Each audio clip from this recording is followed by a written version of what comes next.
Hi, I'm Rich Booker, and this is the Rich Booker Show. Real local news and political talk on Radnor Studio 21. First, my political perspective.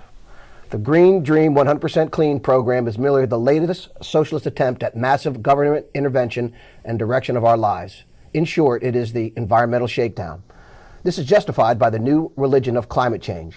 Back in December of 2009, Charles Krauthammer wrote, "The cultural elites went straight from the memorial service for socialism to the altar of the environment. The objective is the same, highly centralized power.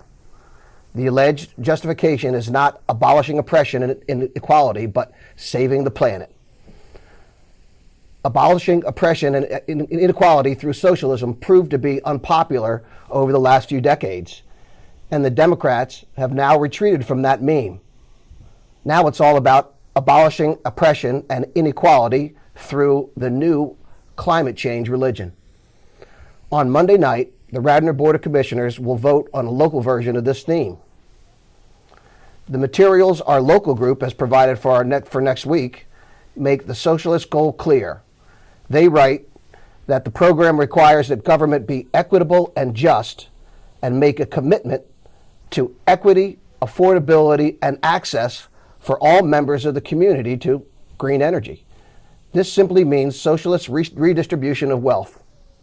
First, we increase the cost of energy for everyone with inefficient, high-cost, centuries-old technology. And then we redistribute wealth from those mean old rich people and give it to others so that the new unaffordable energy is within their reach. Some forms of transportation, such as airplanes, rely on oil-based fuels. Renewable sources simply do not have the energy efficiency to power aircraft. Undoubtedly, the effete cultural elite will reserve air travel for themselves, while the rest of us schlub it on trains. Socialist egalitarianism, here we come. And that's my political perspective for February 20, 2019. Today, I'm turning the tables on a well-known Radnor Studio 21 producer and aficionado, Mr. John Ricciutti. John is well known to many of the viewers on Radnor Studio 21, producing many shows for the channel, including a recent series with the Vietnam veterans. John is a longtime manager at SEPTA and a Radnor resident.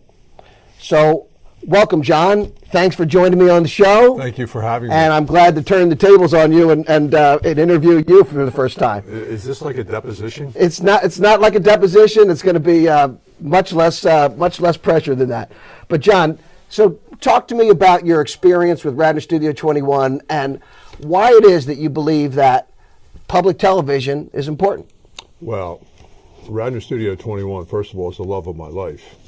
I was given Really? Yes, it truly is. Okay. I was given the opportunity by the former general manager, George Strimmel, who was looking to produce a show about public transportation called Radnor Rail Roundtable.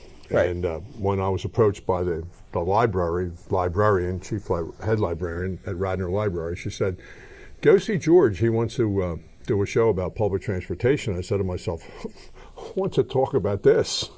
So I did. George sat me in front of cameras and he said, "Start talking." He said, "You were born to do this stuff." So we started to do a show called Radnor Rail Roundtable.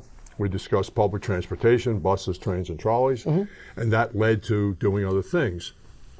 Now your question is, why do I think it's important? Why do you think it's important for members of our community? I think it's an opportunity to give access to residents of Radnor, Lower Merion, and Narberth to do shows like yourself. You come on and you do a show, and it's a great opportunity for those residents to express their opinions, use their artistic values, show their abilities to present something that the community may not have been aware of, and surrounding communities, because don't forget, we not only are on the main line, we are as far north as Limerick and as far south as Chadsford, and recently I've been told we're in southern Delaware County by a friend of mine.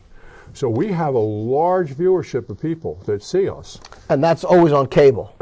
It's on Verizon and Comcast. Right. Yes. So, but there's no over-the-air for this, is there? For Radnor Studio 21, we don't. There's no over-the-air broadcast of it, right? No.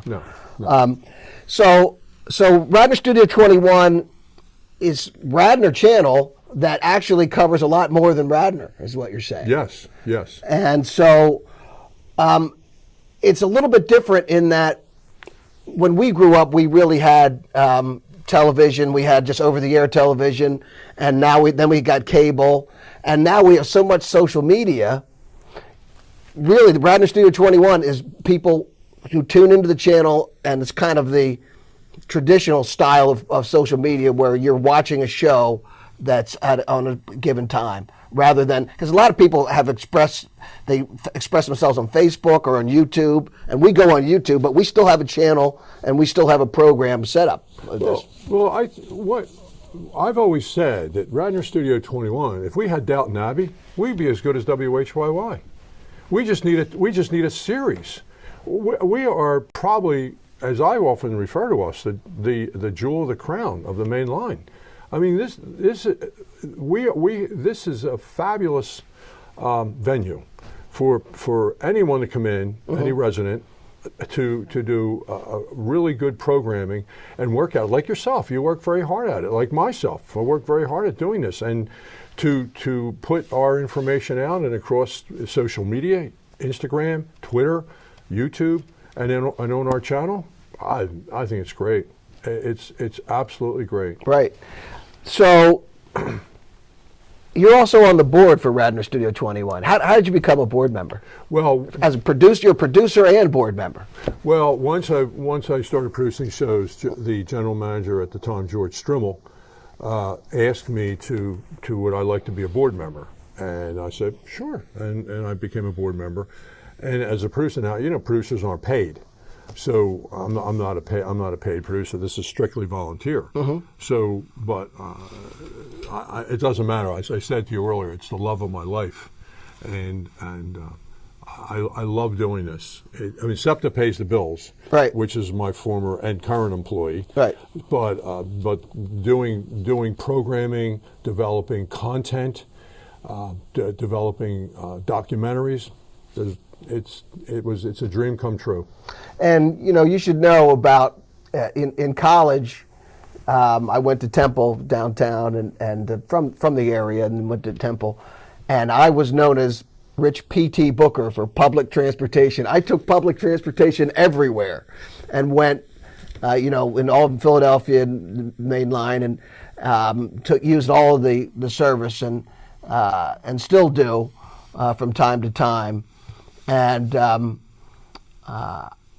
so I know the value of it, and I know, we have really a very broad range of alternatives in our area, from rail as well as buses and subway, and really is convenient in and out of the city. And it's been there since about 1860 in Wayne here is when we had, and before 1850s or thereabout, we had the what is the regional rail. Yes. Yes. So it's something that's been in the main line for a long time, and so it's something that people do use and appreciate. So back to Radnor Studio 21. Tell us a little bit about how much people have to pay to create a public access program. Like you said, we're not paid as producers, but does it cost money, and who's allowed access to produce these shows? Well, the residents of Lower Merion, Radnor, and Narberth have free access to the channel. Lower Merion, Radnor, and Narberth have access to the channel. And everybody, is there other studios in Lower Merion and Narberth as well? No. I think Lower Merion had a station at one time, but I don't know that it officially exists anymore. But Radnor Studio 21 does. So the relationship between Lower Merion and Radnor is exclusive to those residents. The cost of doing the shows, there is no cost for residents to do shows. And do we have a cost? Is there like a fee schedule if somebody lives in Lower Merion? Did we have a charge? No. So isn't Radnor Studio 21 paid for by Radnor residents as as a fee that's on their cable bill. Yes. So if you have Verizon, you have a local charge. Yeah, it's a charge, and it's on there. It's a separate fee, so it's really a pass through from Verizon to Radnor Studio 21, right? Yes, Radnor carries the heavy end, and then it's supported by Lower Merion. So there is some funding from Lower Merion and Narberth for Radnor Studio 21? Yes, there was when the relationship was developed between Lower Merion and Radnor Studio 21. Lower Merion had an initial input, an influx of money, and then there's an annual contribution that they also make. Okay. So, like I said, Radnor carries the heavy end, and Lower Merion supports it as well. So. And that includes Narberth. All right. I know that. So that makes sense then. If it was just supported by Radnor residents, then you would think there would be a charge for Lower Merion or Narberth folks to come in and use the studio. In the bylaws, it was never that way, though. In the bylaws, it was, to the best of my knowledge, the Lower Merion residents were always welcome to do shows here, and there's a long-standing producer, Bonnie Squires, who has done shows here for 17 years, and she's a Lower Merion resident. So she's always been a welcome guest here. Sounds like we should send her a bill, I guess. I'll talk to Bill White and see. That's the board of commissioners. That's right. The board of so as you know, I do a political show here, so we cover local political politics, and I know you're involved with that a little bit, at least. You know a little bit about the politics in Radnor Township, and I do a lot of political speech, and I agree with you. Radnor Studio 21 is an outlet for political speech. So as a board member, tell us, what are the limitations on political speech on the channel? Just listening to your opening monologue, I would say there aren't any. But there was a former, he's a retired professor at Villanova, Dr. Patrick Nolan, and he used to do a weekly show here, and he would just do his show. Virtually was like a monologue. It was like a 30-minute, and he was very, very, very, very bright person, and I would like to see him come back and do shows, because his presentations were well, like yours. They're well thought out, they're well planned, they're very articulate, although I took a little offense when you said something about we have to ride trains. Schlub it on trains is what I said. I don't want to use the word But what I'm referring to, can you imagine if Nancy Pelosi has to come to Washington every week on the train from California? So we implement the Green Dream. We will have no longer will we have aircraft travel. That will be banned. So people will come across the country every week on the train. On trains. Can you imagine? You think that she's going to do that? No. I don't think so. I don't know. I don't think so. I think she's going to reserve. So my point with that is, we are going to end up with a class of people who says, oh, we can use oil or fossil fuels because we're important. Everyone else, no, you have to use ground transportation. So that was a little bit over the top with you as a guest, I think. Okay. However, but for the viewers though, the point is the elites reserving certain fossil fuel use for themselves while pushing a green agenda of really old technology. Windmills are from the 15th century. That's an old technology. And even the trains we talked about is really a 19th century technology. So I'm against this type of thing, because when we have this kind of forced equality, right? We want this equality of result that the left is pushing on the country, and we have that, we end up with not equality, with a set of social elites. And I think we see it in Venezuela. So that's my point. I'm not a social elite. Right, so we're men of the people here. So, yeah, we're men of the people. So we talked a little bit about the studio and producing shows. So you're on YouTube as well. Do you have a big YouTube following from your Radnor Studio 21 shows? What's your experience with that? Well, some of the broadcasts that we produced or put on YouTube have gotten as much as 150,000 hits on YouTube. Wow. We recently That's a lot. That's a big number. That's worldwide, yes. We recently produced a show with a former Vietnam veteran, who's a professor at the Haverford School, Bill Earhart, who was in Ken Burns' documentary. He was a guest on our show, and he's gotten over 15,000 views in the last 2 months. So we have a good following, and it's important for us. This is an opportunity for me to say this. It's important for us to bring in good quality guests, right? Because with that you get a following. I mean, national people. You had Ray Didinger. I know that you had. Ray Didinger has been on here several times. Yes, and I also have other plans to bring on some people of that nature as well in the future. We have some controversial people coming on as well, but I'm some controversial. Well, you have some. Going to say you have some. You also have some of the folks. There's a lot of the mafia shows. So there's a lot of those guys that. Well, a couple of them have written books. Right. And the books, George Anastasia, who was a guest here, introduced me to one John Alite, and John Alite is the one that got over 100,000 views on YouTube, because he was very closely associated with John Gotti, but because he wasn't Sicilian and he's Albanian, he was never a made man. He was never made. But he's a right out of Central Casting. I watch a lot of that stuff. All the stuff started with Goodfellas, but the on YouTube I watch like Francesi, Mike Francesi, yeah, and some of the other. So there's a lot of good stuff on that on the mafia, and a lot of good shows that came out of Goodfellas and Casino, which are all great. But we talk about this the interplay with social media, and for me, what I find is I'm not getting a huge following on YouTube, and I want to try to punch that up some more. How many people do we have watching Radnor Studio 21, and what do you do to expand your audience on YouTube and other forms of social media, and what's the interplay? Well, there's two questions there. What you need to do as a producer is you need to put things on your Facebook page. You need to put things on Twitter.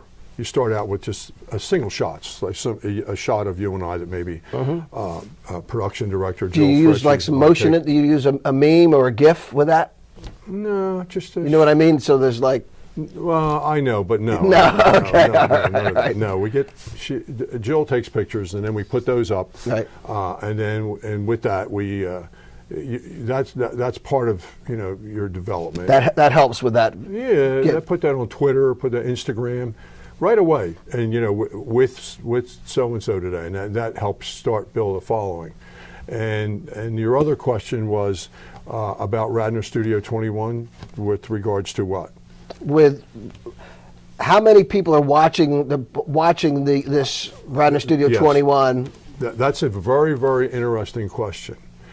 I want to be careful how I answer that. I do believe that the Verizon and Comcast know how many people watch us, but they unfortunately can't give us that information. Well, they do a survey, right? Isn't that they do phone calls, or they pay you like $5 or $1 to say what you watch for a week? I've never seen one. No? No.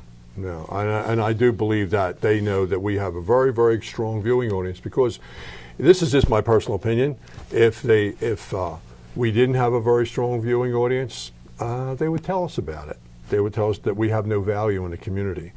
See, I always attribute Radnor Studio 21 to like a craft beer, and we're a thorn in the side to Budweiser, Coors, and Miller. And the sooner that they can absorb us, the better they'll be. Because I really think Radnor Studio 21 is a phenomenal product, and I probably have said that enough times already. And I think that Comcast. So we're like the Dock Street of television. Well, or Stickman Brews. Stickman Brews. Stickman Brews. Yeah. All right. So it depends on the micro. Yes, right, on the craft, right. What's the operating structure for the studio? Who's in charge, and how's it changed over the last decade? The first general manager that I'm aware of was 1990, which was George Strimmel. And then George left, and I was the interim general manager. Now there's a current general manager, Vince Celli, and there's a production director, Jill Freshy, and then there's Jill's working on our show today. We thank her for her work. Yes, I routinely do. And Vince. Vince yes. Is putting together all of the graphics. Yes, and then there's a supporting person who supports Vince and Jill alternately. His name is Kevin. So and they answer to the board. Well, the board develops where the direction of where the studio should go, as far as broadcasting, as far as what has value, and that's passed on to the general manager. And the general manager has parameters within his position, as does, the production director puts movies on. I mean, that's one of the other values we have, which is an oversight, which I failed to mention. We put movies on routinely at 8 o'clock. I call it dinner and a show at 8 o'clock, and we put good movies on aside from the guests that we have. The Board of Commissioners has been working on and updating their contracts with the cable companies, and we do it periodically, and we've been working on one for some time now. And I'm always looking for ways that we can improve the operations. So what can we do as a Board of Commissioners to improve the operations at Radnor Studio 21? And over the next year to 5 years, what can we do in the political realm to aid and facilitate the goals of Radnor Studio 21? Well, you, as board members, and I know all of you, and I've interviewed every one of you on the show. So that alone, and now you do your own show. You respect the value of Radnor Studio 21. I think that the Board of Commissioners, I'd like you to flex your muscles more, if you could, with Comcast. Want to go to the gun show? We would like you to flex your muscles a little bit more to help us get a contract completed, and I think that you all genuinely have a sincere interest in this. I think you all genuinely believe that the product that we produce is really, really good for the community and surrounding area. And if there was more that you could do collectively to pressure Comcast and Verizon, because Verizon's just standing on the sidelines watching, waiting the results of the Comcast. Well, contract. Verizon really did have a new contract that they agreed to relatively easily, as I recall, the most recent time.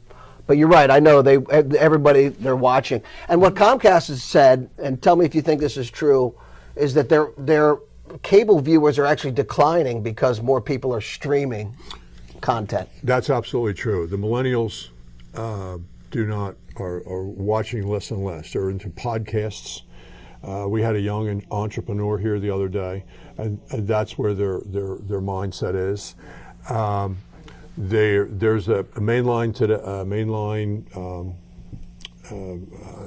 night school has a production of how to cut the cable. So, is that right? Yes, Yeah. And it was sold out. It was sold out. I went to it. So there is. So what were they teaching there? How to you can't get live TV without cable, though, right? You get basic, and you can cut your cable bill in half if you follow their instructions. And Comcast is true in what they're saying, and that's why it's important for us to commit them to, and as you as commissioners, because this has value to you as well, to your commissioners in Radnor. It's a great. If we go away, if we go away, that's it. Soapbox. We'll be working out of my living room. Well, for me, my kids, I noticed that they don't necessarily care about getting. They don't say, "Dad, I need my cable. Pay for it for me," because they tend to stream. And what bothers me about that is I know that my kids do not have live news. They're not looking at live.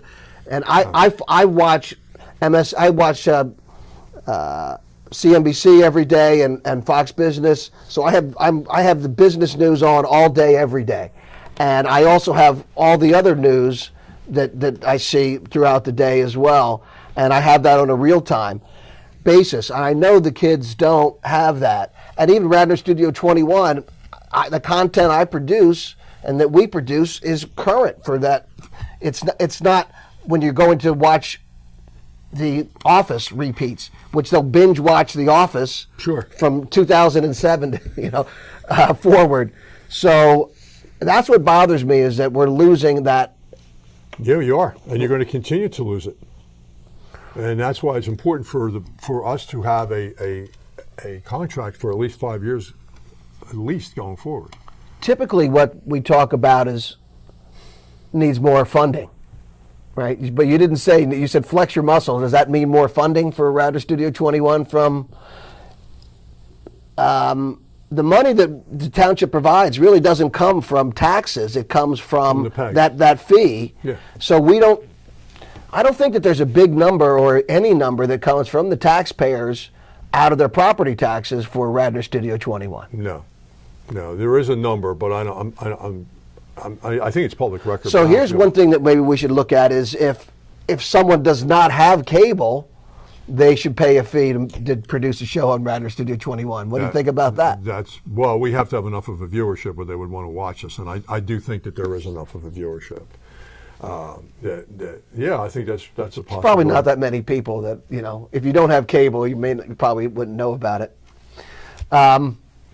So one of my favorite shows that you've put onto this program was the Vietnam series that you did.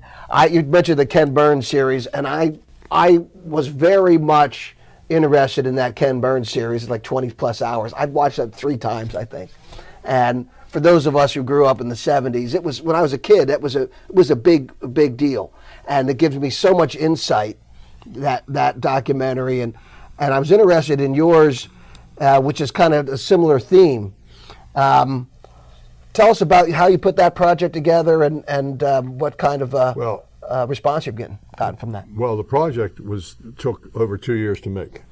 It was a story about Father Judge High School and the 27 sons of the school that were killed in Vietnam, which is the most of any private or parochial school in the United States.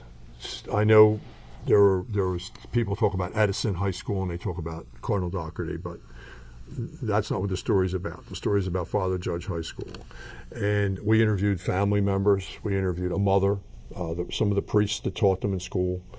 And a lot of work went into that development because it's an important part.